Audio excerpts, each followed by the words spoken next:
하나님께 영광의 박수 올려드리겠습니다. 감사합니다. 오늘 마태복음 5장 33절부터 37절까지 말씀 통해서 말은 말하는 사람을 보여준다라는 제목으로 말씀 함께 나누겠습니다.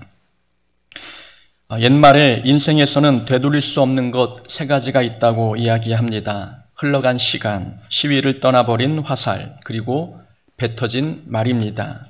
이 세 가지는 한번 지나가면 다시 되돌릴 수 없습니다.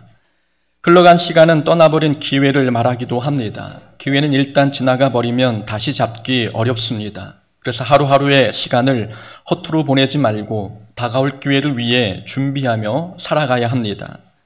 시위를 떠난 화살도 다시 돌아오지 않습니다. 지나간 것에 후회가 남지 않도록 하기 위해서는 매 순간 최선을 다하며 살아야 하는 것이지요.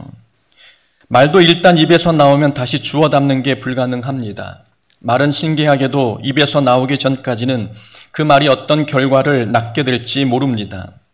내 입에서 나오는 말이 분위기를 냉랭하게 만들지 아니면 화목하게 만들지, 또는 내 말이 누군가에게 용기가 될지 아니면 상처로 남게 될지 입에서 나오기 전까지는 말하는 사람도 모릅니다.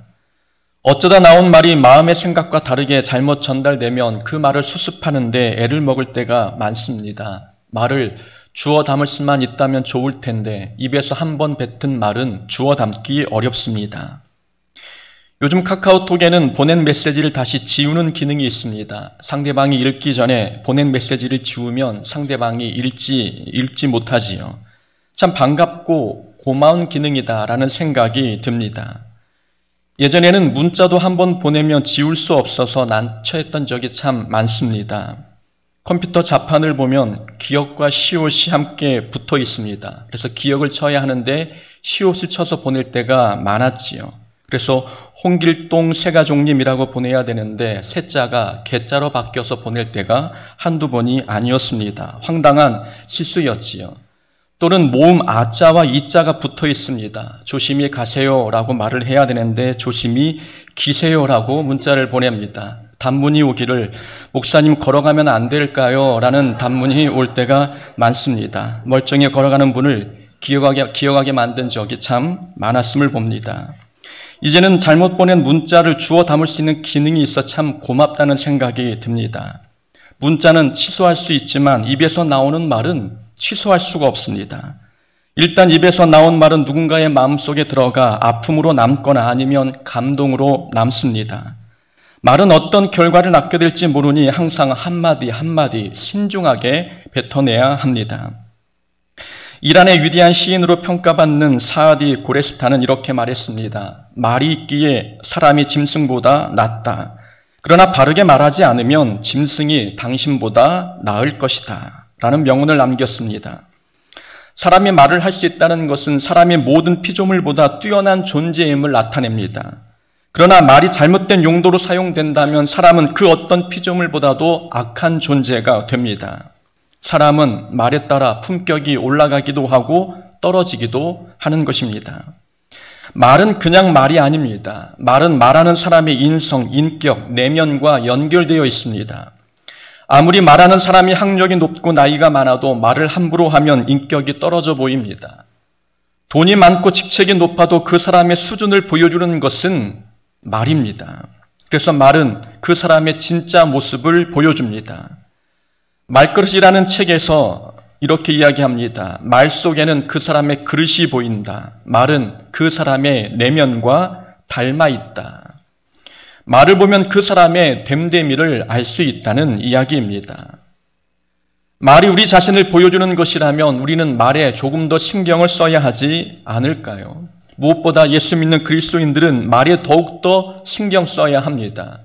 우리가 내뱉는 말은 우리의 정체성을 보여줍니다. 말은 우리가 어디에 속해 있는지 보여주는 거죠. 우리가 하나님 나라에 속한 존재인지 아니면 세상에 속한 사람인지를 보여주는 것, 바로 말이 하는 역할입니다. 어떤 말에는 허풍과 거짓이 들어있고 교만과 자기 자랑이 묻어 있습니다. 어떤 사람은 행동보다 말이 앞서고 칭찬받고 높임을 받기 위해 말로 자기를 의롭게 포장합니다. 상대방이 모를 것 같지만 말을 들어보면 듣는 사람은 말하는 사람이 어떤 의미를 품고 있는지 다 느낍니다. 이런 모습은 하나님 나라에 속한 사람의 모습이라 말하기 어렵습니다. 무엇보다 하나님 나라에 속한 백성은 말이 정직해야 합니다. 그래서 성경은 옳으면 옳고 아니면 아니라고 말하라 라고 말씀하고 있습니다. 모호하게 말하지 말고 거짓말하지 말라는 겁니다. 분명하게 정확하게 옳으면 옳고 아니면 아니라고 이야기하라. 이것이 천국 백성의 말 습관임을 우리에게 가르쳐주고 있습니다. 천국 백성은 말과 행동의 차이가 크지 않습니다. 자신이 한 말에는 책임을 지고 실행합니다. 천국 백성은 상황에 따라 말이 달라지지 않으며 말에 따뜻함이 있고 사랑이 있으며 진실함이 묻어 있습니다. 말은 우리가 어디에 속한 존재인지 잘 보여줍니다. 예수님께서 오늘 본문에서 맹세하지 말라고 말씀하셨습니다. 예수님은 오늘 본문을 통해 천국 백성의 언어 습관에 대해서 교훈해주고 계십니다.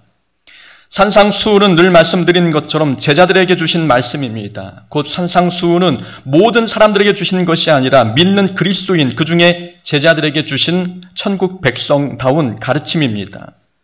천국 백성이라면 마음의 살인 또 마음의 간음을 하지 않아야 하는 것처럼 말도 세상 사람들과는 달라야 한다는 것을 우리에게 가르쳐주고 있습니다.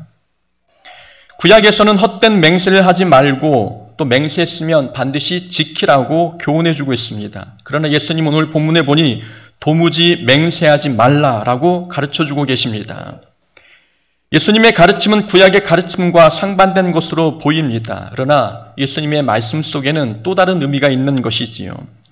예수님께서 맹세하지 말라고 하신 의미는 두 가지로 해석할 수가 있습니다. 하나는 맹세를 자기 욕심을 채우는 수단으로 삼지 말라는 것입니다. 그리고 또 하나는 맹세하지 않아도 될 만큼 사람들에게 신뢰받는 삶을 살라는 의미가 있습니다. 하나씩 한번 살펴보겠습니다. 자, 맹세하지 말라는 말씀은 맹세를 자기 욕심을 채우는 수단으로 삼지 말라는 뜻이 있습니다. 예수님께서 맹세하지 말라는 것은 진짜 하지 말라는 것이 아닙니다. 자녀가 공부하기 싫을 때 부모가 어떻게 야단칩니까? 너 그럴 바에 학교 가지 마라고 이야기합니다. 정말 부모님 말씀에 순종한다고 학교 가지 않는 자녀 있습니까? 학교 가지 말라는 말씀은 진짜 가지 말라는 뜻이 아니라 다닐 거면 제대로 다니고 열심히 공부하라는 의미입니다. 예수님께서 맹세하지 말라고 하신 말씀은 맹세를 함부로 하지 말라는 겁니다. 헛된 맹세를 하지 말고 맹세했으면 반드시 지키라는 뜻입니다. 맹세는 서원을 의미하기도 합니다. 서원을 하되 바르게 하라는 뜻입니다. 다르게 설명하면 서원을 자기 욕심을 채우는 수단으로 삼지 말라는 뜻입니다. 구약에는 서원에 관한 규례가 있습니다. 서원이란 하나님께 무엇인가 하겠다고 자발적으로 맹세하는 것을 의미하죠. 하나님 제게 이 기도에 응답해 주시면 제가 하나님께 무엇인가를 하겠습니다. 하나님과 약속한 이것을 서원이라고 이야기합니다. 구약의 규례를 보면 하나님께 약속했다면 반드시 그 서원은 지켜야 한다고 명령하고 있습니다. 보통 사람이 서원할 때를 보면 급할 때입니다. 상황이 급하고 다급할 때 하나님 제 기도에 응답해 주시면 제가 하나님을 위해 헌신하겠습니다. 하나님 한 번만 이번만 도와주시면 제가 교회를 섬기고 정직한 11조도 드리겠습니다. 간절할 때, 다급할 때 하나님께 맹세하고 서원하는 경우들이 있는 것이지요. 간절한 기도에 하나님께서 응답하시면 사람은 그 약속을 지켜야 하지 않습니까? 그러나 사람 마음이 화장실 들어갈 때와 나올 때 다르다고 문제가 해결되면 하나님께 했던 약속을 잊어버립니다. 하나님께서는 이런 사람의 마음을 잘 아셨기에 서원 규정에 두 가지를 조심하라고 말씀하셨습니다. 서원한 것을 실수였다고 말하지 말라. 그리고 약속을 지키지 않고 차일피일 그 약속을 미루지 말라. 이 두 가지가 서원 규정에 들어있는 하나님의 가르침이었습니다. 하나님 제가 그때는 다급해서 말실수했습니다. 하나님 제가 이 약속 지키지 못할 형편인 것 하나님 아시지 않습니까? 지금은 지킬 수 없으니 나중에 형편이 되면 그때 지키겠습니다. 라고 말하는 사람들이 많았습니다. 예수님께서는 그런 모습을 보시면서 그럴 거면 차라리 서원하지 말라라고 말씀하시는 것입니다. 예수님께서는 하나님께 지키지도 않을 약속을 하는 그 행동은 소원을 자기 욕심을 채우는 수단으로 삼는 잘못된 행동이라고 보셨습니다.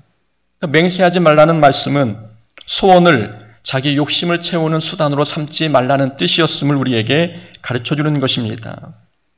맹세나 소원은 사람의 욕심을 채우기 위해 만들어주신 규례가 아닙니다. 사람들은 소원을 마치 위기 때 사용하는 찬스 쿠폰이나 옵션처럼 여깁니다. 기도가 빨리 응답이 안 될 때 하나님 저 찬스 쓰겠습니다. 저 소원하겠습니다. 라는 식으로 소원을 하나님 앞에 드릴 때가 있다는 거죠. 소원이라도 하면 기도가 빨리 응답되지 않을까 하는 기대감 때문입니다.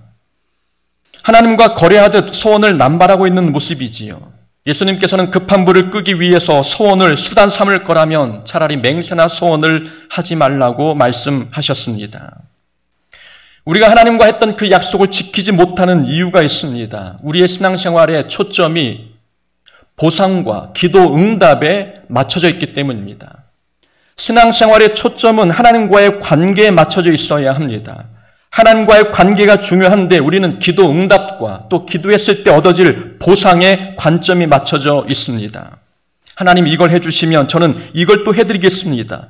보상에 초점을 맞추다 보니 소원이 마치 거래처럼 이용이 되고 있습니다. 하나님을 자기 필요를 채우는 수단으로 여기고 있는 모습입니다. 하나님과의 관계가 신앙생활의 목표인 사람은 하나님과의 관계를 위해 하나님께 드렸던 약속을 반드시 지킵니다. 한나는 하나님께서 아들을 주시면 그 아들을 하나님께 바치겠다고 서원했습니다. 한나는 울부짖으며 기도했고 하나님께서 한나에게 사무엘을 아들로 주셨습니다. 그 다음에 한나는 어떻게 했습니까? 아들을 얻은 뒤에 자기의 약속을 지키기 위해 사무엘의 젖을 뗄 때까지 기다렸다가 하나님 일꾼으로 삼기 위해 엘리 제사장에게 보내 훈련받도록 했습니다. 한나는 소원을 지켰습니다. 한나는 하나님과의 관계를 중요하게 여겼습니다. 한나는 아들을 간절히 원하긴 했습니다. 그래서 아들을 주시면 이 아들을 하나님께 바치겠다고 소원했습니다. 한나는 하나님과 거리한 것이 아니었습니다. 한나가 하나님과 거리한 것이었다면 한나의 눈에는 아들만 보였을 것입니다. 그러나 한나는 아들을 얻은 후에도 하나님과 했던 약속을 잊지 않았습니다. 보상보다 관계를 중요하게 여겼던 것입니다. 한나가 보상에 집중했다면 아들을 얻은 기쁨 때문에 하나님과의 약속을 잊어버렸을 것입니다. 이제 얻은 것 얻었으니 그 이후의 사정은 나 몰라라 하는 것이 사람의 심리였을 텐데 한나는 보상보다도 아들보다도 하나님과의 약속이 더 중요했습니다. 어찌 보면 한나는 아들을 얻은 기쁨보다 아들을 달라고 기도했던 내 기도에 응답해 주신 하나님께 더 큰 기쁨과 감사가 있었던 것입니다. 내가 하나님 앞에 미천한 존재인데 하나님이 내가 뭐라고 내 기도에 응답해 주셨는가? 그것이 더 기쁘고 감사했습니다. 이런 한나가 어찌 하나님께 드렸던 소원을 잊을 수가 있겠습니까? 한나는 보상보다 기도응답보다 하나님과의 관계가 더 중요한 사람이었습니다. 그 관계를 위해서 아들을 얻었을 때 아들을 기꺼이 하나님께 드릴 수가 있었던 것입니다. 하나님과의 약속을 지키려면 우리의 신앙생활은 보상에 초점을 맞추지 말고 기도응답에 초점을 맞추지 말고 하나님과의 관계에 초점을 맞추어야 합니다. 여러분, 기도응답은 관계로 인해서 우리에게 주어지는 것입니다. 관계가 부족하니까 헛된 맹세를 하는 겁니다. 하나님과의 관계가 내가 돈독함을 아는 사람은 소원과 맹세를 함부로 남발하지 않아도 하나님의 때가 되면 내 기도가 응답될 것을 믿습니다. 관계가 부실하니 관계에 대한 확신이 없으니 무엇인가 하나님 앞에 보상을 드려서라도 내가 맹세해서라도 소원을 해서라도 기도응답을 얻고자 하는 욕심이 생기는 것입니다. 관계가 친밀하면 이 관계의 친밀함 때문에 마음이 평안한 것입니다. 지금 당장은 응답이 이루어지지 않아도 하나님은 나를 사랑하시니 하나님께서 원하시는 그때에 내게 가장 필요한 그때에 응답해 주실 것이라고 하는 믿음이 생깁니다. 그러니 관계가 돈독한 사람은 함부로 소원하지 않습니다. 그러지 않아도 내 기도는 반드시 응답될 것을 믿기 때문입니다. 그러니 우리는 신앙생활의 초점이 보상보다는 응답보다는 하나님과의 관계에 초점이 있어야 합니다. 이 관계가 돈독할 때에 우리는 헛된 맹세를 하지 않을 수 있고 하나님 앞에 소원했어도 그 소원을 반드시 지킬 수 있는 것입니다. 약속을 지키지 못하는 또 다른 이유가 있습니다. 약속을 지키지 않는 행위를 대수롭지 않게 여기기 때문입니다. 하나님과의 약속을 지키지 않는 것을 가볍게 여기고 있는 마음 때문인 것이지요. 약속을 해놓고 지키지 않는 것은 하나님의 이름을 망령되이 일컫는 죄입니다. 10계명에는 맹세하지 말라는 계명은 없습니다. 그러나 3계명에 보면 내 하나님 여호와의 이름을 망령되이 부르지 말라고 명령하고 있지요. 또 9계명에서도 내 이웃에 대하여 거짓 증거하지 말라고 말씀하고 있습니다. 이 3계명과 9계명이 맹세하지 말라라는 말씀과 맥을 같이 하고 있습니다. 우리가 헛된 맹세를 하거나 지키지도 못할 맹세를 하는 것은 제3계명인 하나님의 이름을 망령되이 일컫는 행위입니다. 하나님과의 약속을 지키지 않았다고 그게 어찌 하나님의 이름을 망령되이 일컫는 겁니까? 라고 생각할 수 있습니다. 그러나 소원한 것을 지키지 않았다는 것은 하나님께 거짓말을 했다는 것입니다. 거짓된 소원은 자기의 급한 문제를 해결하기 위해 하나님의 이름을 이용했다는 걸 뜻합니다. 자기의 이익을 채우는데 하나님의 이름을 도구로 사용했다는 것, 이것이 하나님의 이름을 망령되이 일컫는 죄입니다. 우리는 하나님의 이름을 망령되이 일컫는 이 행위를 가볍게 여길 때가 많습니다. 우리는 삶의 자리에서 알게 모르게 하나님의 이름을 망령되이 일컬을 때가 많습니다. 하나님의 이름을 망령되이 일컫는 경우는 바로 이런 경우들입니다.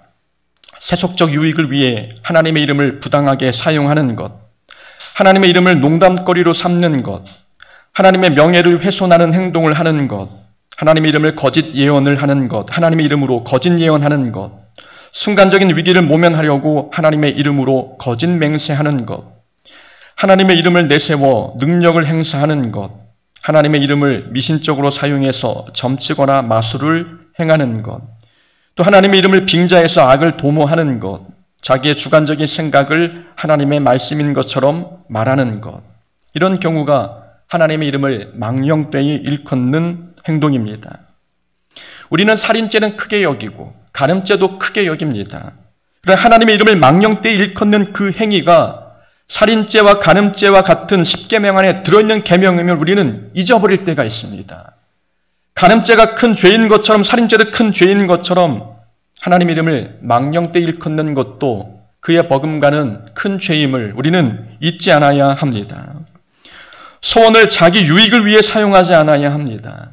하나님의 이름을 이용해 자기 배를 불리지 않아야 하는 것이지요. 그러기 위해서 우리는 하나님과의 관계를 중시 여기고 하나님과의 약속을 반드시 지킴으로 하나님의 이름을 망령되이 일컫지 않는 우리의 모습이 되어야 합니다. 자, 맹세하지 말라는 예수님의 말씀, 그 뜻은 소원을 자기 욕심을 채우는 수단으로 삼지 말라였습니다. 두 번째는 맹세하지 않아도 될 만큼 사람들에게 신뢰받는 삶을 살라는 의미입니다. 자, 사람들이 언제 맹세합니까? 자기 말을 믿어주지 않을 때, 아무리 설명해도 내 말을 신뢰하지 않을 때, 그때 우리는 맹세합니다. 하늘에 맹세하거나 땅에 맹세하고 성전을 담보로 맹세하거나 자기 머리를 걸고 맹세합니다. 맹세를 많이 하는 이유는 자기 말에 신뢰가 떨어지기 때문입니다. 말에 신뢰가 떨어진다는 것은 삶이 신뢰받지 못하고 있다는 뜻이지요. 정직하지 않고 신실한 삶을 살지 않으니 사람들이 내 말을 믿어주지 않습니다. 내가 하나님의 이름으로 맹세하기 전까지, 내가 무엇인가 담보로 내걸기 전까지 사람들은 어떤 말도 믿어주지 않습니다. 그래서 사람들이 이것저것 걸고 맹세하는 것입니다. 예수님께서 맹세하지 말라는 말씀의 핵심은 맹세 없이도 신뢰받을 수 있는 성실한 삶을 살라는 뜻입니다. 우리가 성실한 삶을 살아갈 때 사람들은 우리가 옳다라고 말하면 옳은 줄 압니다. 우리가 아니다라고 말하면 아닌 줄 믿는 것이지요. 그만큼 우리의 삶이 사람들에게 신뢰받기 때문입니다. 우리의 삶이 신뢰를 뒷받침하지 않고 있다면 우리가 아무리 미사여구를 사용해 옳다 아니다 말해도 사람들은 믿지 않습니다. 맹세하지 말라는 말씀은 바르고 정직하게 신뢰받는 삶을 살라는 뜻입니다. 예전에 아버지께서 운전을 하시다가 음주 테스트를 받게 되었습니다. 보통 특별한 날이면 경찰들이 길을 막아놓고 차량 한 대 한 대 음주 테스트를 하지 않습니까? 아버지께서도 테스트를 받게 되었습니다. 아버지는 창문을 열고 경찰에게 저 목사입니다라고 이야기했습니다. 교회차를 타고 운전하고 계셨기에 목사라고 이야기했던 것입니다. 자, 그렇게 말하면 경찰이 어떻게 행동했을까요? 아, 목사님이시군요 하고 테스트를 하지 않았을까요? 아니면 했을까요? 목사라고 말을 했는데도 입에다가 테스트기를 가져다 대었습니다. 목사라도 혹시 모른다는 겁니다. 지금의 시대는 목사도 믿지 못하는 시대가 되어버렸습니다. 그만큼 기독교의 신뢰도가 떨어졌다는 뜻입니다. 옛날에는 그래도 목사하면 그래도 사회에서 존경받는 인물이었습니다. 지금은 기독교의 신뢰도, 목사의 신뢰도, 성도의 신뢰도 땅바닥에 떨어져 버렸습니다.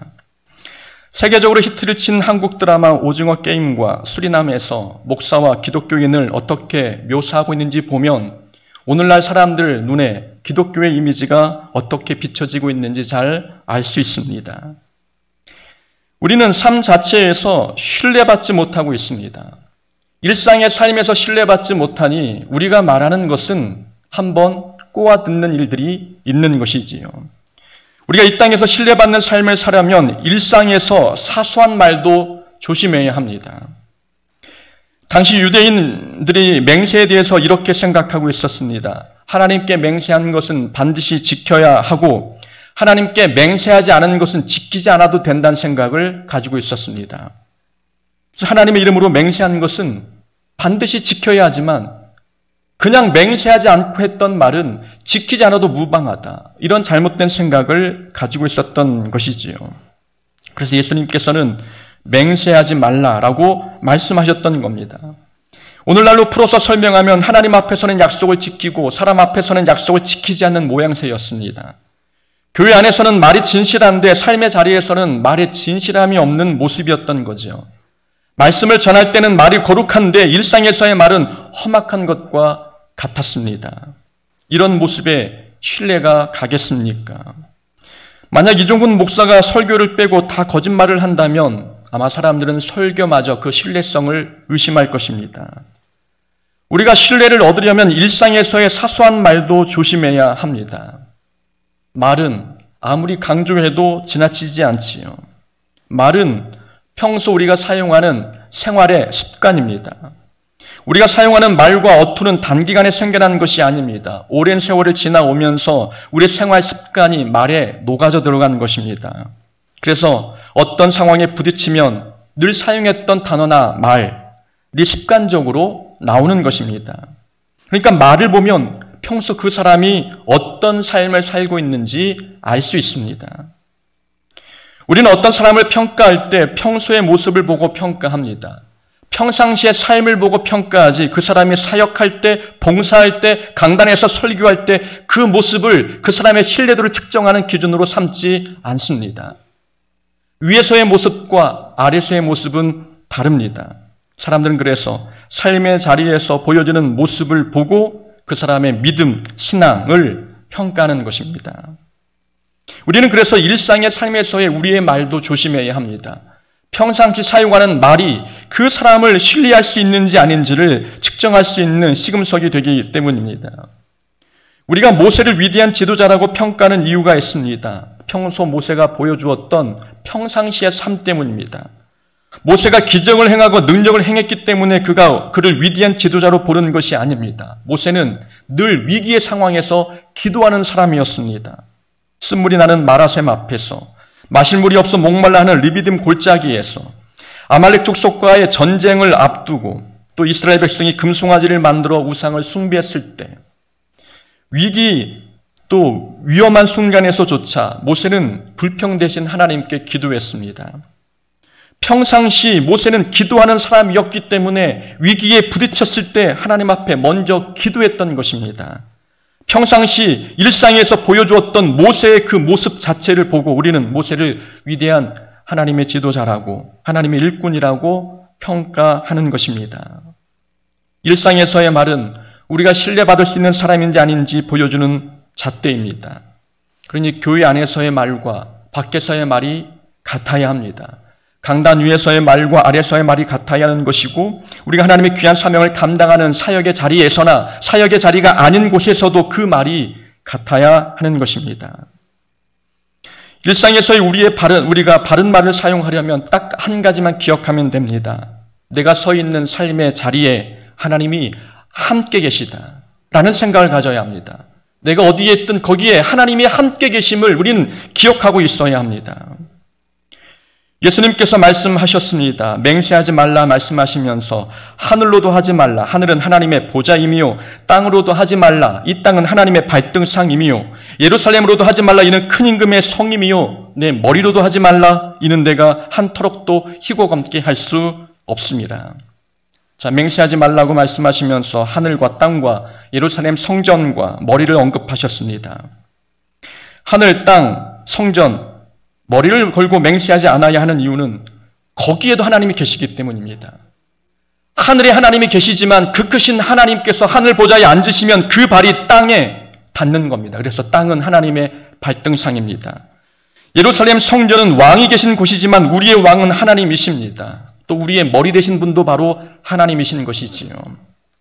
하늘을 두고 땅을 두고 성전과 머리를 걸고 맹세하지 말라는 것은 모든 곳에 하나님의 계심을 말씀하고 있는 것입니다. 우리가 서 있는 모든 곳에 하나님이 함께 계십니다. 하나님이 계시는 그 곳에서 우리는 일상의 삶을 살아가야 합니다. 그렇다면 교회 안에서 살았던 그 모습 그대로 삶의 자리에서도 그런 모습을 유지해야 되는 것입니다. 우리가 혼자 있을 때에도 우리가 유혹의 상황에 놓였을 때에도 사역 자리에서도 교회 봉사할 때에도 거기에 하나님이 함께 계십니다. 하나님이 계시는 한 우리는 일상의 삶에서 바른 말, 천국 백성다운 말을 할 수 있는 그런 모습이 되어야 하는 것입니다. 말은 말하는 사람을 보여줍니다.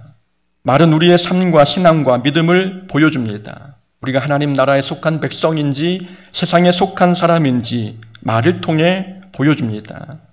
우리의 잘못된 말이 하나님의 이름을 망령되이 일컬을 수 있고 우리의 일상에서의 사소한 말이 기독교의 신뢰도를 떨어뜨리고 또 우리에 대한 신뢰를 잃게 만듭니다.